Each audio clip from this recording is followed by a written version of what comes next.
Fu così che la regina Venezia chiese aiuto a un gruppo di fidati consiglieri che rappresentavano tutti i 7 regni, che avevano il compito di stabilire le leggi che amministravano il magico mondo del Veneto. Ci sono i 7 guardiani che proteggono le 7 province, come la regina Venezia o Super Treviso, e poi c'è lei, Jesus, una caricatura di Jesus Leni Gomez, che nel diario Diversamente Veneto porterà i bambini della scuola primaria alla scoperta delle meraviglie della nostra regione.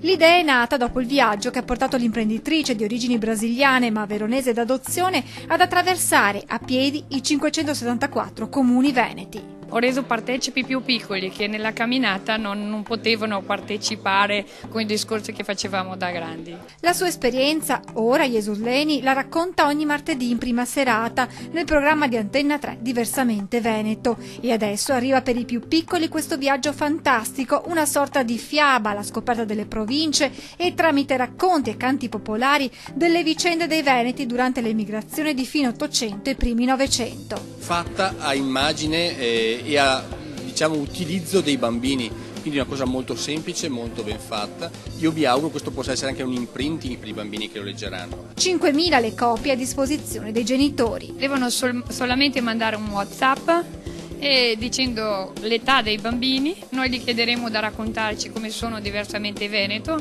raccontano la loro storia di famiglia piuttosto che qualcosa che li ha appassionato nel Veneto, e poi ci saranno dei punti alla quale potranno ritirare il diario.